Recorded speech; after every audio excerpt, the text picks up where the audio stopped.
Bien, a esta hora de la mañana vamos a saludar con el doctor Francisco Herrera Arauz, director de Ecuador Inmediato. Con él vamos a hacer un análisis de la coyuntura política nacional. Para nosotros siempre es un placer, un privilegio recibir a un gran amigo de la casa, el doctor Francisco Herrera. Doctor, buenos días. Hola, ¿cómo estamos, Jaime? Compañero, ¿cómo estás? No te conozco Gustavo a ti. Jiménez. Buenos días, doctor Herrera. Gustavo Oh, Jiménez le saluda. Un gusto. qué honor conocerle, Gustavo. Gracias. Chévere compartir. ¿Y qué es de Carlita? ¿Dónde anda Carlita? Carlita no está jueves ni viernes porque es docente, entonces se nos Oh, escapa.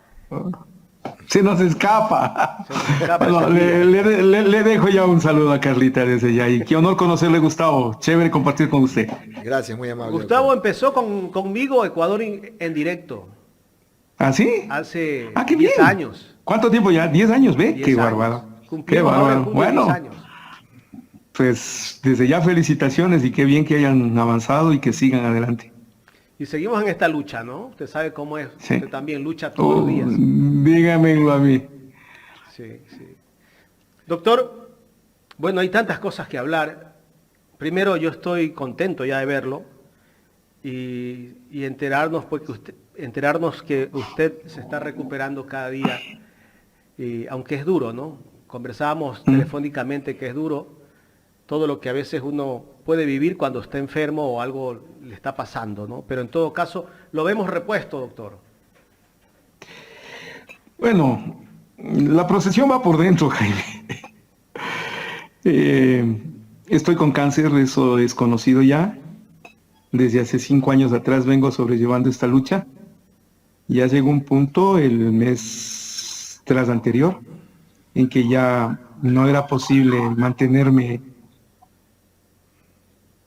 sin una operación que era indispensable para extirpar el cáncer. Me puse en manos de el doctor Gustavo Rocha, de la Clínica de Urología, y mi hermano, el doctor Bolívar Herrera Arauz. Bueno, sí, en principio la operación fue exitosa. Sin embargo, hay la necesidad de mantener un tratamiento entre radioterapia y quimioterapia, que tendré que hacerlo en los próximos días. Es difícil, como usted mismo lo dice, ¿no? O sea, la recuperación es tremendamente difícil, el dolor es intenso. Pero bueno, o sea, después de haber pasado un mes en un reposo total y absoluto, vino ahora una recuperación necesaria del ritmo de vida, y por eso es que desde la semana anterior yo decidí volver a retomar mi vida de manera normal, ir normalizando la vida, que es probablemente el mejor remedio que uno puede tener, a pesar de la circunstancia tan difícil que estamos viviendo en el Ecuador, ¿no? Pero estoy saliendo adelante. Y yo también me alegro que usted, Jaime, se haya recuperado de su accidente como su señora esposa. Me enteré cuando estaba en el hecho del dolor y le mando un abrazo solidario. Jaime, vamos a salir adelante también con usted. Gracias, doctor. Doctor, en ese tiempo que usted estuvo hospitalizado, me imagino, se desconectó de la realidad del país. Cuando usted regresa y se entera de todo esto que está pasando, la muerte cruzada, o se pudo enterar ya una vez que se estaba recuperando. ¿Cómo vivió todo esto? Tengo un amigo que es el administrador del edificio, el que maneja el edificio donde yo vivo, que se reía y decía que al señor Lazo no es que se ha tenido una muerte cruzada, sino que se le ha cruzado la muerte. Y entonces nos reíamos un poco porque esa circunstancia del país era lo previsto, era lo previsto. Es decir, el presidente Lazo ha venido manejando el poder de manera tan sinuosa que termina por ponerle al Ecuador en una circunstancia tan cruel por su incapacidad. Es un hombre que llegó al poder y cuando llegó al poder se encontró con un grave conflicto que es no saber manejar el poder, no poder conducir la nación. Y eso siempre cuesta. Nos está costando caro la improvisación, pero sobre todo, yo lo digo hoy día en un comentario que hago en Ecuador Inmediato, estamos pagando caro la política prostibularia, esa que la imponen los que dicen que no son políticos, pero se meten a la política de manera improvisada, o los que gritan que no son ni de izquierda ni derecha, o sea que no tienen ideología. Esos dos factores nos están cobrando caro porque el Ecuador ha querido ser manejado como empresa o como banco. Y el Ecuador no es ni empresa ni banco, el Ecuador es una sociedad diversa que tiene a su haber una serie de elementos que tienen que ser unificados, conducidos, adecuadamente manejados con una política pública que realmente signifique para la nación un avance, un desarrollo. Y eso lo da la preparación política, necesitamos políticos y bien preparados, y da la ideología, porque la ideología te da la hoja de ruta, el camino mediante el cual tú sigues con tus ideas, con tu concepción política, qué tipo de acciones, de gestiones vas a tomar, sea en lo económico, sea en lo social, sea en lo político también. Entonces, no me sorprendió la muerte cruzada. No me sorprendió que el presidente haya optado por el camino más fácil para él, irse, fracasar y abandonar el Ecuador. Pero al mismo tiempo me ha sorprendido en cambio la reacción absurda del público en su buena medida. Aquí hay gente que aplaude la muerte cruzada y critica a la asamblea, cuando no quiere aceptar, y esto nos va a doler. Si estamos en donde estamos, si estamos pasando por lo que estamos pasando, es por la corrupción del gobierno de Guillermo Lasso.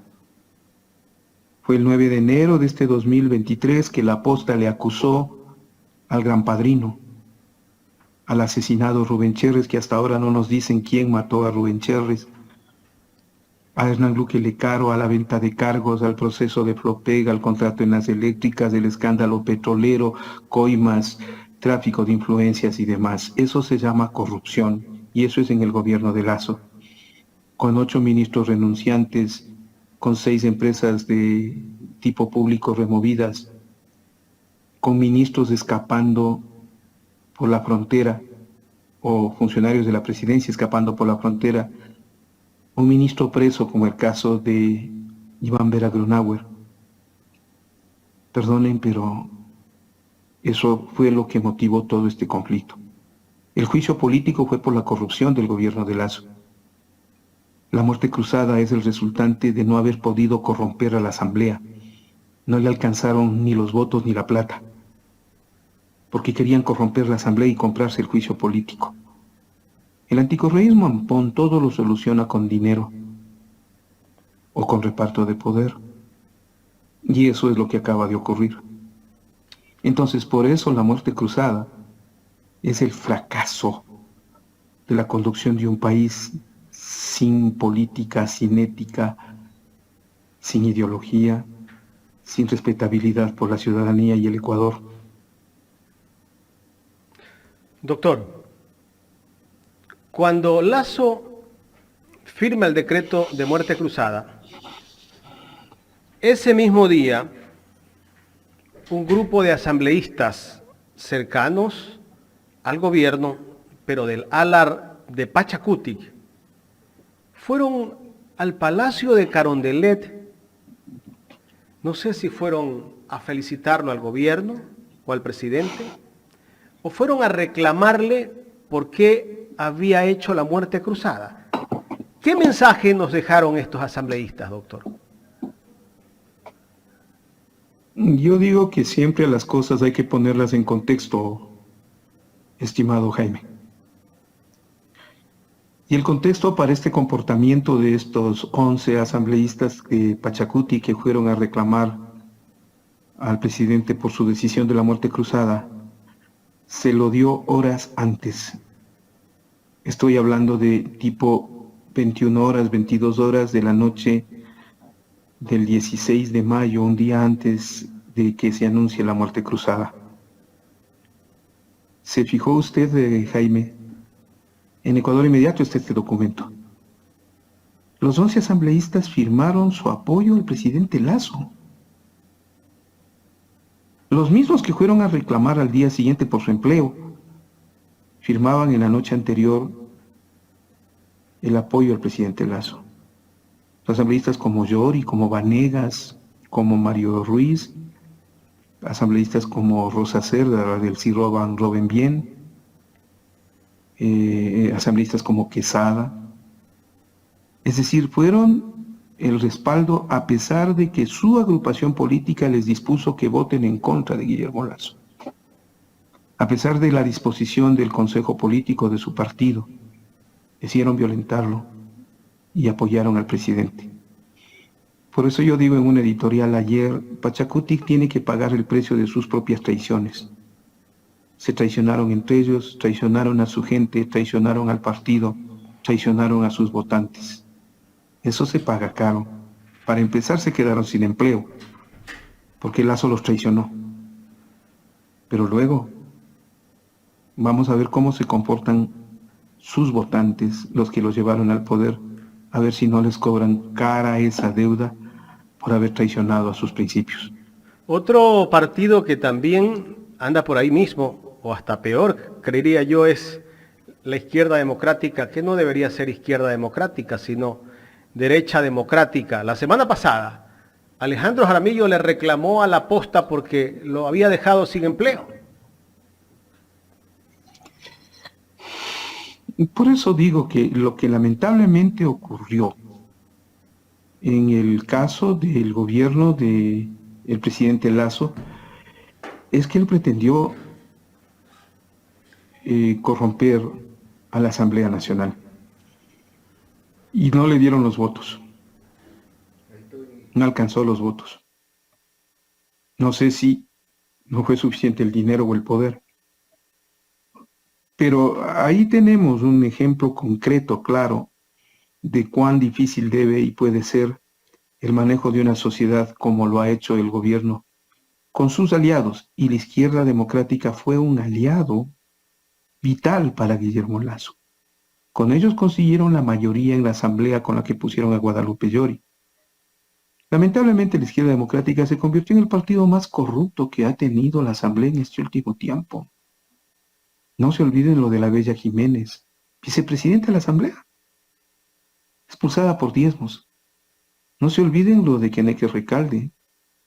No se olviden lo de Yesenia Guamaní. No se olviden de la acusación del reparto de la Defensoría del Pueblo. No se olviden de nada de eso.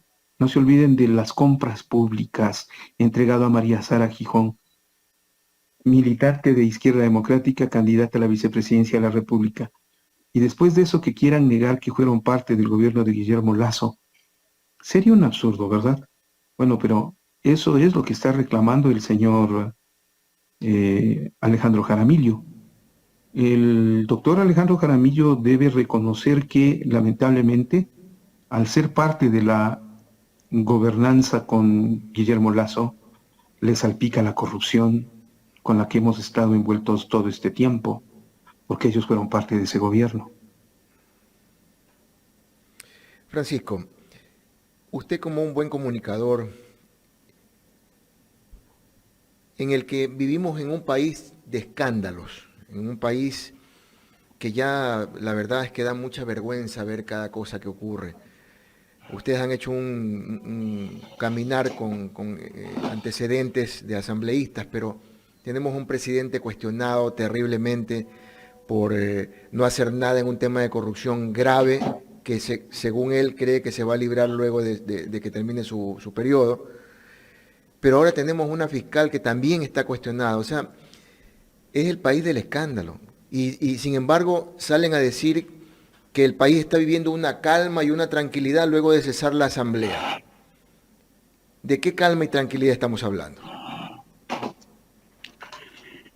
A ver, Gonzalo, si revisamos con precisión la historia del Ecuador, los escándalos han sido a diario. Hemos tenido desde un presidente como Flores, que falsificaba la moneda en el sótano de su propia casa, o la venta de la bandera con Luis Cordero, o los escándalos sexuales del presidente García Moreno, por el cual terminamos enfrentados con Colombia por Victoria Klinger, o una serie de conflictos que avergüenzan. No me sorprenden los escándalos. Lamentablemente, nuestra clase política carece de un elemento vital que se llama ética. Y la ética es vital como la moral de la República para conducir una nación. Ese es el problema con el señor Lasso. El señor Lasso llegó con un grupo denominado el anticorreísmo Ampón, carente de ética. Y por eso los escándalos que le sacuden por corrupción al presidente Lasso son graves. Insisto, la muerte cruzada que vivimos en este momento es por la corrupción del Gran Padrino o el caso León de Troya, que involucra a la mafia narcoalbanesa en el manejo del gobierno desde que antes que éste se posesione. Entonces, vea, Gonzalo, o sea, yo sinceramente sí creo que este país tiene para arrepentirse el haber elegido un presidente sin ética. Y el presidente lo ha demostrado. Al presidente no le cuesta mentir. Al presidente no le cuesta faltar a la verdad, ¿no? Y eso es grave. Si a eso le suma que esto es parte de un proceso del anticorreísmo Ampón, que se instauró desde los días de Lenín Moreno con la audacia de Julio César Trujillo y su pestilente legado. Vean lo que nos dejó haciendo Julio César Trujillo.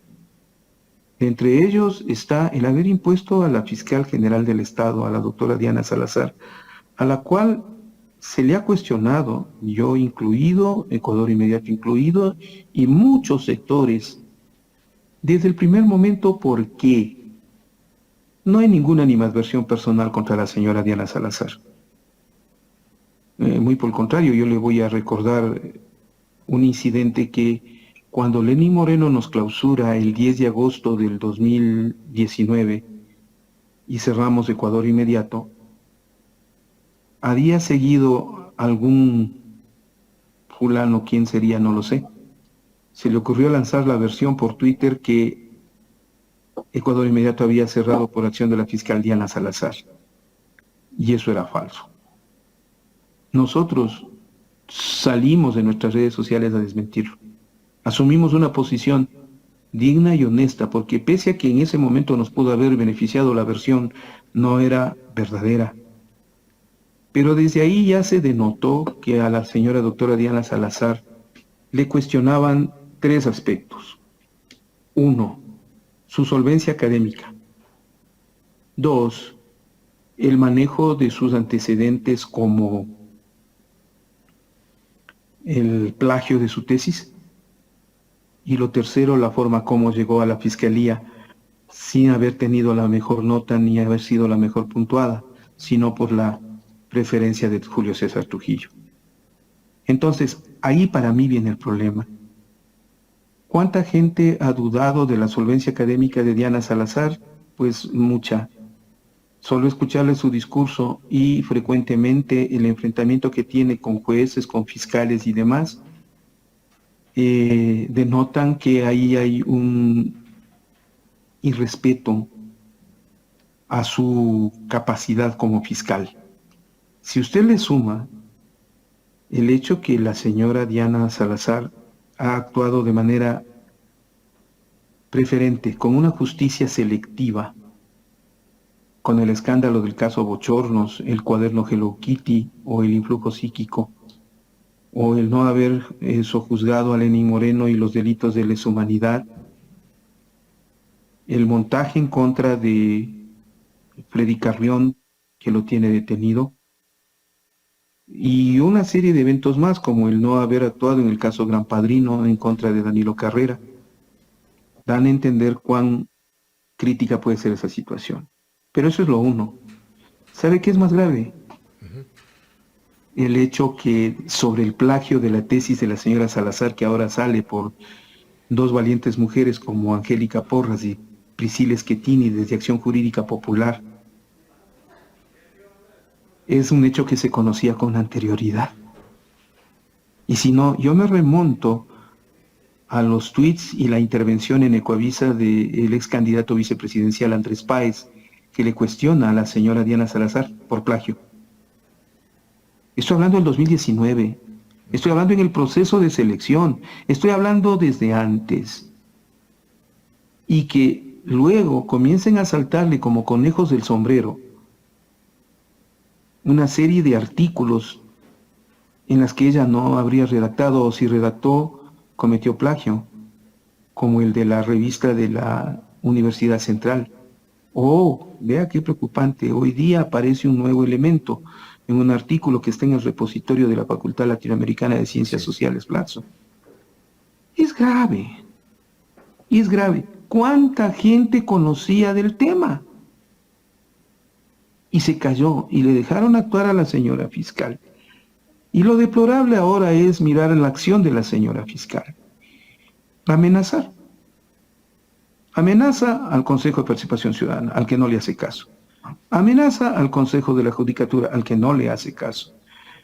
Amenaza a los denunciantes, a la señora Priscila Schettini y a la señora Angélica Porras como Acción Jurídica Popular. Les manda un dron, no sé si ella lo hizo, pero aparece un dron extrañamente apenas hayan denunciado ellos. Y luego, lo de la central también es preocupante, o sea, ¿cómo dejaron pasar todo esto? ¿Cómo un rector que fue muy sumiso a Lenín Moreno, al punto de inventarse lo del mejor alumno, como el doctor Fernando Sempertegui ahora, se ve obligado a publicar la tesis de Diana Salazar porque no estaba publicada? Si no fuese porque estas dos mujeres exigen que se publique la tesis, la Universidad Central nunca lo hubiera hecho. Para descubrir esto y luego ahora inventarse una comisión especializada de los mismos que construyeron la tesis con la doctora Diana Salazar, bueno, no le está dando prestigio a la Universidad Central. No deberían ser ellos los que investiguen este caso del plagio, sino otra universidad, el Consejo de Educación Superior o alguna entidad de educación exterior a nivel internacional que revise, porque es un escándalo de proporciones. ¿Cómo es posible que la fiscal haya llegado con plagio en su tesis y haya ejercido su función como tal y que de esto se sabía con anterioridad? Es grave. Así es, doctor Herrera. El Consejo de Educación Superior creo yo que no está tan bien habilitado como para hacerlo, porque ahí hay intereses, ¿no?, también que podrían llevar a un dictamen favorable. Pero en todo caso es válido lo que usted ha dicho, ahí se necesita una apertura a otro nivel para poder analizar bien ese caso. Pero considerando que estos escándalos mantienen al país en una zozobra, hoy se trata de vender la idea con las nuevas precandidaturas de que no importa si es correísta, pero lo importante es que hay que sacar adelante este país. Entonces por ahí sale un precandidato de la derecha diciendo de que tiene total libertad de poder negociar con los correístas y poner ministros y todo lo demás. O sea, ¿cuál es el mensaje que se quiere dar a esto? ¿De corrupción? ¿Verdad? De corrupción. Coincidamos. Usted y yo coincidimos. ¿Por qué le digo eso? Yo le acuso al sector privado ecuatoriano de ser el más corrupto y corruptor que tiene en estos momentos la nación. Son ellos los de los sobreprecios, son ellos los de los contratos falsos, son ellos de la falsificación de facturas, son ellos los que no pagan tributos, son ellos los que pagan coimas o bonos. Sector privado. ¿Por qué concepto? Por el concepto del negocio. El negocio es lo que les lleva adelante. No les estoy ofendiendo, señores, pero revisen su historia. Está llena de corrupción, por negocios y negociados. Y ustedes vienen ahora a decirnos que están autorizados para negociar. O sea, están autorizados para corromperse. O para corromperse. No, ni más ni menos. En cuanto a los correístas, serán ellos los que desde Revolución Ciudadana entiendan que no tienen nada que negociar con nadie. Óigame, en estos 6 años han perseguido a la gente, han encarcelado personas, han destruido inocencias. Los del anticorreísmo Ampón que ahora quieren negociar. Han hecho demasiado daño a pretexto de destruir el correísmo, porque han terminado destruyendo el país. No se sienten a negociar pues con los persecutores. No se sienten a negociar con los ofensores, pues. ¿Cuánta honra y cuánta dignidad puede tener aquel que mantiene sus principios e ideología lejos del anticorreísmo Ampón, del AMPA anticorreísta? Yo digo porque, por ejemplo, y hay muchos casos en los cuales se persiguió bajo el pretexto de correístas a quienes no lo éramos. Nosotros no somos correístas y, sin embargo, bajo ese pretexto nos cerraron Ecuador inmediato. Y eso va a estar en negociación. Yo no les autorizo a nada. Si llegan a gobernar, gobiernen con toda la dignidad y decencia que el país necesita, y no negociando con el anticorreísmo Ampón, no con ese concepto de negociación, porque eso es corrupción.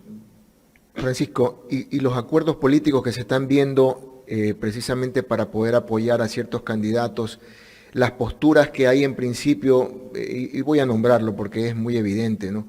La izquierda democrática primero sale a hacer un anuncio a apoyar a X candidato y de pronto ya le da la espalda. O sea, y luego hacen creer que hay acuerdos con otras tiendas políticas, con otros partidos políticos y movimientos. La verdad es que esta elección, que aparte de que nos tiene preocupados, porque es una elección en la que no va a tener tiempo el pueblo de poder identificar bien cuáles son las propuestas que se necesitan, y que difícilmente quien gane va a lograrlo en un año, 4 meses, 5 meses. Yo creería que más bien sería esto 1 año, 4 meses de campaña para una próxima elección, refiriéndome a quienes no tienen clara la idea. Porque en el caso de la Revolución Ciudadana está clarísima pues que la misión es tratar de recuperar este país. Pero recuperar este país, ¿qué significa? Negociar, que es básicamente lo que se está vendiendo. A ver, yo me recuerdo cuando le pusieron al Bolillo Gómez, ¿se acuerda del Bolillo Gómez, Gonzalo? Por supuesto. Él fue elegido como motivador en una reunión de corte provincial acá en Pichincha. Y él decía que cuando empezó con la selección ecuatoriana, les preguntó a los jugadores, ¿usted le ama a Lorena Zapata? Y la respuesta era no, porque yo no sé quién es Lorena Zapata, pues. ¿No es cierto? Bueno, yo le pongo en este momento en la misma disyuntiva a la clase política ecuatoriana que está ávida de negociar y corromperse. ¿Ustedes pueden negociar con alguien que no tiene ideología? ¿Ustedes pueden negociar con alguien que no tiene principios? ¿Ustedes pueden negociar con alguien que tiene la audacia de ser tan mediocre en decirnos que no es político, pero se mete a político? Es decir, qué audaz el fulano, no. No es político, pero ahí va. Lo que quiere es el carguito, el empleo, no sé. Entonces, ¿qué tipo de negociación puede haber entre gente sin principios? Ninguna. ¿Qué tipo de negociación puede haber si no tienen un plan de gobierno, si no tienen una propuesta económica, un modelo de desarrollo, un plan social, que son requeridos con urgencia en este momento? O sea, dispese, pero el país no puede ser manejado con concepto de guardia de seguridad, pues. No, o sea, A ver, entiendan, el Ecuador es una sociedad multidiversa que requiere de una serie de acciones políticas, económicas y sociales e ideológicas para ser conducido hacia un nivel de desarrollo superior. No es una empresa, no es una aventura, no debe ser manejada ni conducida por impreparados, porque si no, ahí tienen el resultado de haber elegido a los que eligieron en el actual gobierno. Entonces, ¿qué van a negociar? Gonzalo, dígame, ¿qué van a negociar? Si no tienen qué, sin información. Gente que viene a decirnos en un discurso que todo es válido, todo es posible. Y cuando uno les elige, se termina frustrando porque se van detrás del poder a la primera opción que les ofrezcan. En fin, ya el Ecuador tiene en sus manos la posibilidad de manejarse o no. Doctor, regresando un poco al tema que trataba con Gustavo Jiménez sobre el caso de la fiscal. Hemos visto algunos periodistas o la prensa anticorreísta, creo que le denomina usted. No, yo les llamo prensa rastrera. Prensa rastrera. Sí, yo les llamo prensa rastrera. Se han manifestado en estos días que todo viene por el correísmo que intentan sacar a la fiscal o tumbar a la fiscal para liberar a los correístas que están presos, los que están fuera del país. Bueno, en fin, tantos argumentos que ellos buscan para justificar lo injustificable. Pero ayer se les cayó del pedestal todo lo que han venido montando. Alguien por ahí ha tenido presente la denuncia que hizo Andrés Páez en el 2019 y sacaron o desempolvaron a ese video que mal envejeció para la fiscal general del Estado, Diana Salazar, donde justamente Páez se refiere a la denuncia, parte de la denuncia que hace Priscila Schettini con la doctora Angélica Porras, y otra denuncia más salió ayer desempolvada, el caso de la Universidad de de Ambato, donde también la acusa el mismo Páez de que ha plagiado una tesis. Jesús. A ver, empiezo por reconocer un mal que a mí siempre me afecta, el olvidarme de los nombres.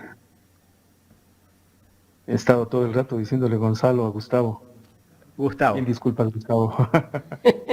Mil disculpas, Gustavo. Ese es un mal que me aqueja.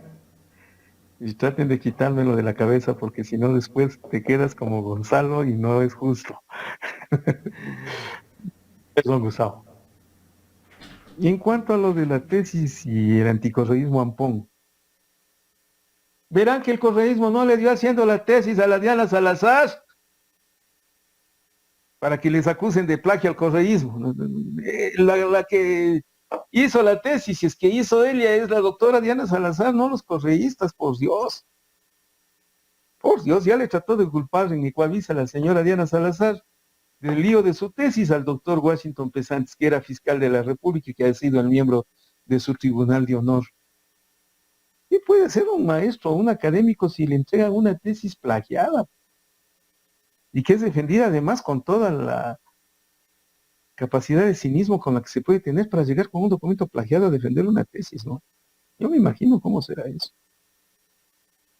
Vea, eso es lo que yo le decía a Gustavo hace un momento y lo vuelvo a decir ahora. ¿Cuánta gente sabía lo de la tesis de la doctora Diana Salazar? ¿Cuánta gente sabía? ¡Qué grave! O sea, y lo que pasa es que ahí le está jugando a mal su conflicto de credibilidad al doctor Andrés Carquino Páez Benalcázar. Y es el hecho de que en ese momento él estaba diciendo la verdad. Y no se le hizo caso. Él tuvo a su haber la capacidad de ir a Ecuavisa y denunciarle a Diana Salazar. antes de que sea fiscal. Y por eso el abuso de Julio César Trujillo al haberle puesto, pese a estos cuestionantes, o sea, de este conflicto se sabía con anterioridad. No es cuestión del que el correísmo o que se busca, ¿cómo es?, liberar culpables. No, perdónenme, de este tema la academia, sus compañeros, los abogados sabían y conocían con anterioridad y lo denunciaron.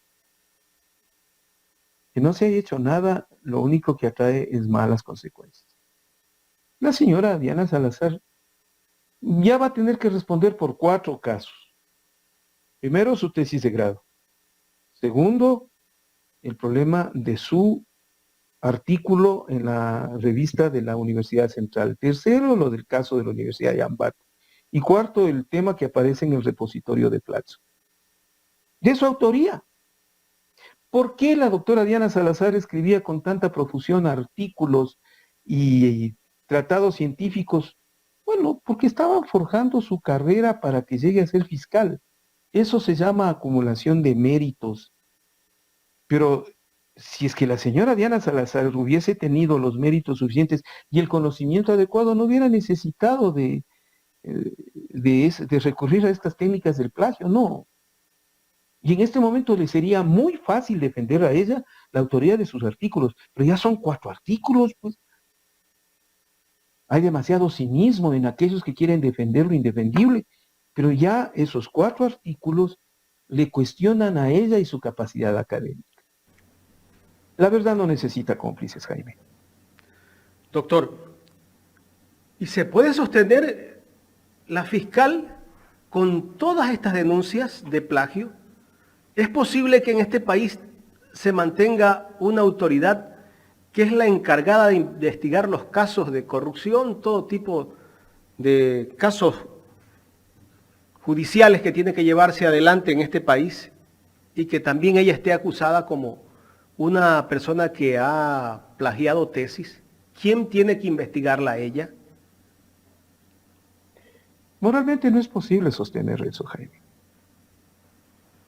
Moralmente ya no es sostenible. En la primera acusación, bueno, pero ya la 4ª acusación. Ya, Jaime, o sea, ya. Todo tiene un límite. ¿Sabe qué me preocupa? La reacción de la doctora Diana Salazar. Desafiante. Es la reacción de una persona nerviosa. Se puso nerviosa en Ecuavisa, ¿verdad? Sí, no, y de todos sus actos. Oiga, no es posible, Jaime, que ante el conocimiento del Consejo de la Judicatura de un informe, ella reaccione de manera tan violenta. Que ante el conocimiento del tema en el Consejo de Participación Ciudadana, ella reaccione de manera tan violenta. Disculpe, pero la doctora Diana Salazar ha dicho un mensaje que es muy claro y muy cínico. No hay quien le controle. A mí me tiene que controlar la Asamblea. Sí, en eso está de acuerdo. Pero nadie puede controlarle disciplinariamente. Ella puede hacer lo que quiere. Nadie puede ejercer el control ciudadano que está permitido, artículo 26 de la Ley de Control y Participación Ciudadana. ¿Nadie? ¿Nadie? Bueno, es lo que nos está diciendo. Y está actuando como tal. A mí no me controla nadie. A mí no me sanciona nadie. Ustedes no son para sancionarme a mí. Y bueno, pongámonos en el plano de que la comisión de la Universidad Central decide retirarle el título a la doctora Diana Salazar y demuestra que hay plagio. También les va a decir, no, ustedes no me tienen a mí por qué sancionar. Y entonces, eso se llama impunidad, ¿no? Y preocupa. Doctor, ¿y qué va a pasar si la Universidad Central encuentra que sí hubo plagio? ¿Cuál podría ser la sanción allí? ¿El retiro del título? Claro, a ver, desde ya la Universidad Central está en conflicto. Un conflicto muy serio.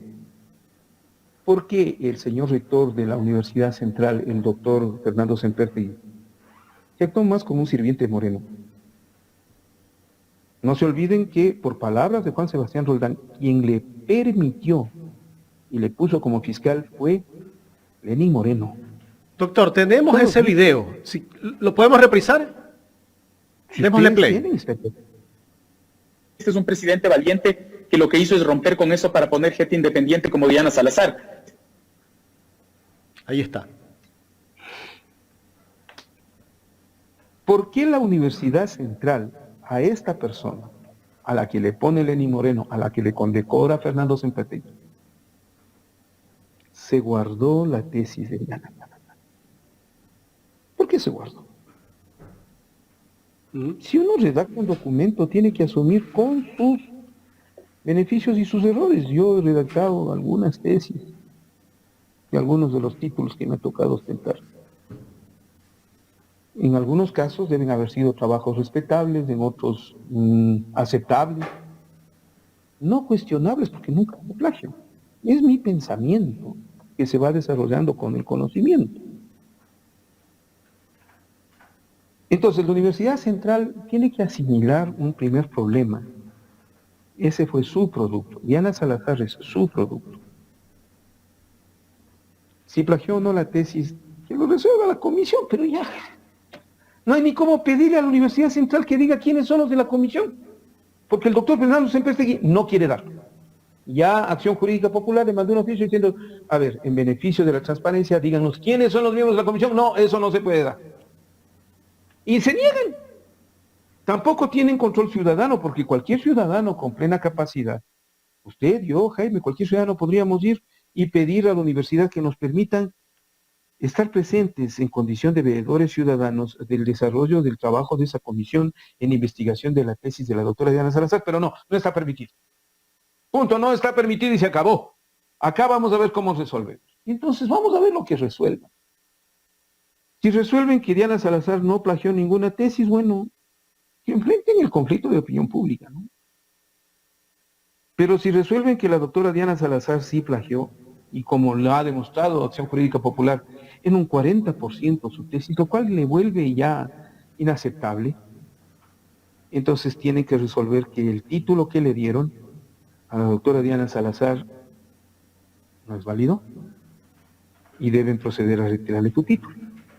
Si aquello ocurre, la doctora Diana Salazar estaría ya incurso en uno de los impedimentos para ser fiscal general del Estado, que te exige tener un título de doctorado en jurisprudencia, que al ser retirado pues ya no lo tendría y con eso cesaría automáticamente en la fiscalía, sin necesidad de proceso alguno, so pena de ejercerse en contra de ella las acciones legales pertinentes en términos penales.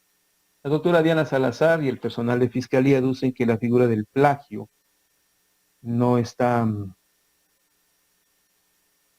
inmersa en ningún tipo de tipificación penal. Y bien podría no serlo, pero la falsedad ideológica sí, y el perjurio también. Yo me permito señalar que, no sé, creo que sí en esos días, como hasta ahora, se estila que en las tesis se pone que bajo juramento, una persona que suscribe una tesis de grado, es de su autoría. Es de su autoría. Y eso puede incurrir en la figura del perjurio. Bueno, para tipificar ahí.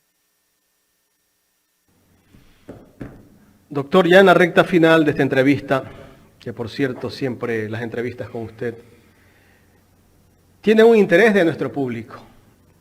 La gente que siempre está pendiente. Siempre gracias. Siempre gracias. Yo le debo al público mucho. Hay muchos mensajes.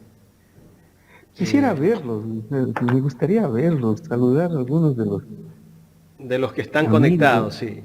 Déjeme ver si puedo saludarle a algunos.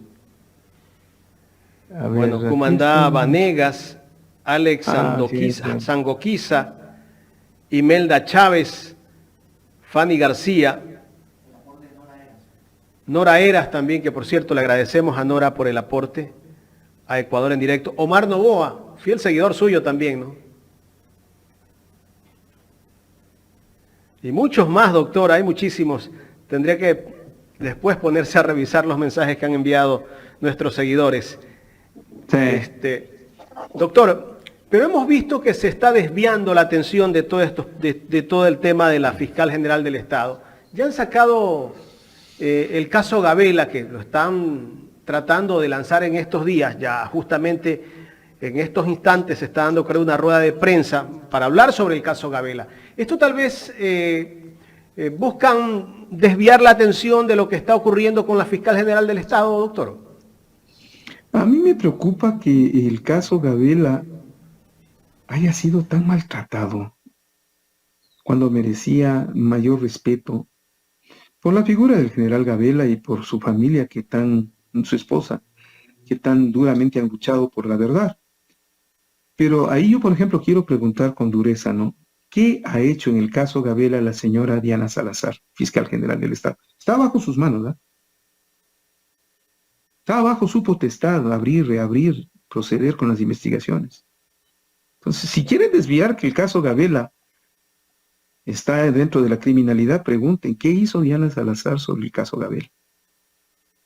¿Qué hizo? ¿Algo? No. No desvíen lo que no es posible. No devuelvan indefendible. Perdón, no le vuelvan defendible algo que no lo es.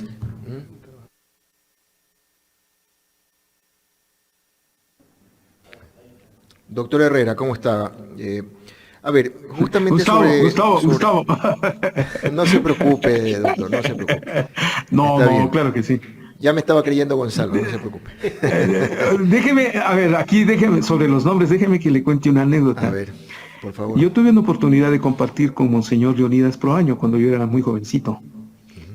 Entonces, la primera vez que me lo presentan, entonces yo me acerco y yo me presento, yo soy Francisco. Y le digo, padre, monseñor, obispo, ¿cómo le trato? Y me dijo, Leonidas. Le digo, pero es que me da recelo tratarle por su nombre. Y me dijo, ¿de cuándo acá el nombre de uno debe ser motivo de recelo, cuando al contrario es motivo de orgullo?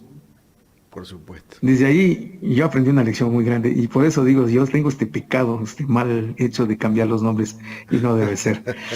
Dale, Gustavo, dale. Está muy bien.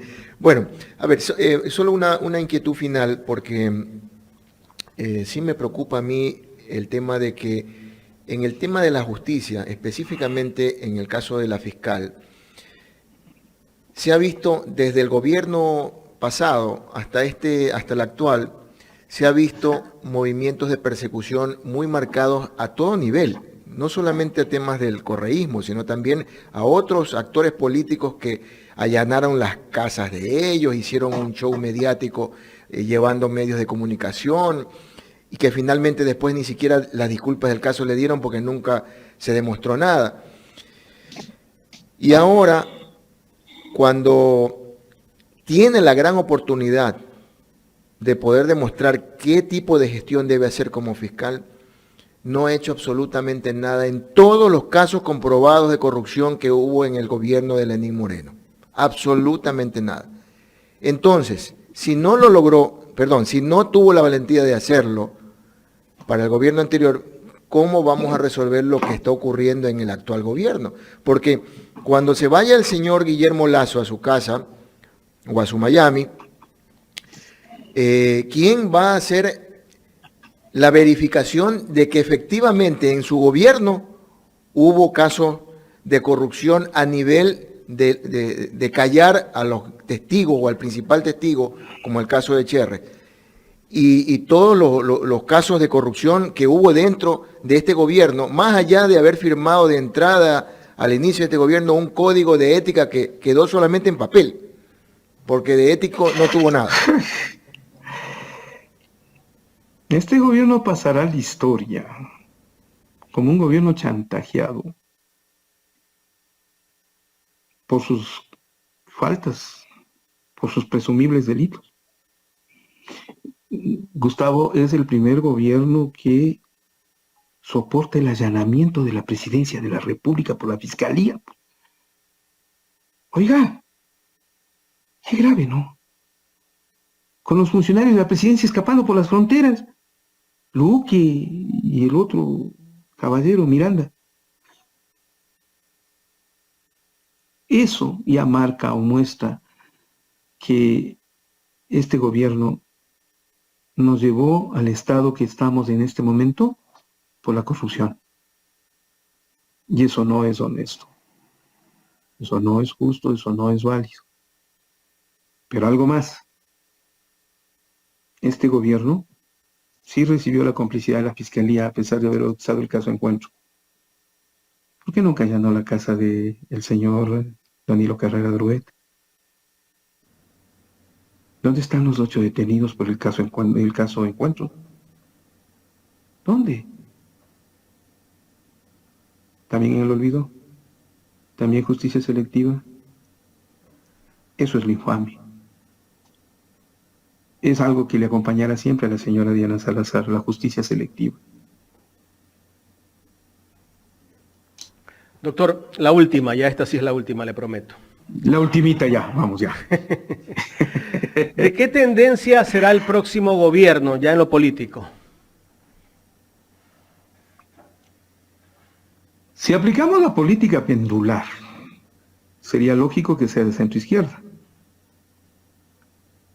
Pero en un espectro en el cual tú tienes al menos en este momento 7 candidatos sin ideología, sin definición, sin ningún tipo de marco político adecuado para poder interpretar su pensamiento, no tengo respuesta, Jaime. Es una política prostibulera de la peor manera, con partidos de alquiler que compran y venden al mejor postor y proponente de su amor político en candidatos que se precian de no ser políticos y no tener ideología. No hay cómo definirlo. No hay cómo definirlo. Pero por esto, no hay. Listo. Doctor Francisco Herrera Arauz, director de Ecuador Inmediato. Queremos agradecerle, doctor, por habernos dado parte de su tiempo para conversar con Ecuador en directo. Siempre un honor, siempre un gusto realmente, y qué grato es verse luego en las pantallas reflejado con la presencia en su espacio. Como siempre, le solicito su autorización para poder reproducir también en Ecuador Inmediato esta entrevista con el fin de compartir públicos. Con todo gusto. Y nos hermana desde el nombre hasta el buen ejercicio del periodismo, lo cual siempre es un honor. Muchas gracias. Un abrazo. Un placer. Y como digo siempre, estoy luchando por la vida. Seguimos. Un abrazo. Que pase usted muy bien. Un abrazo, hasta luego. Gustavo, Jaime, un abrazo, hasta luego. Que pase muy bien. Saludos. Gracias al doctor Francisco Herrera Arauz, director de Ecuador Inmediato. Nos dio una entrevista el día de hoy de una hora casi, ahí 59 minutos o 55 minutos. Valioso aporte del doctor Herrera, un hombre de gran trayectoria y de gran experiencia, ¿no?, en el tema de la comunicación y conocedor mucho de la política, de la historia de este país.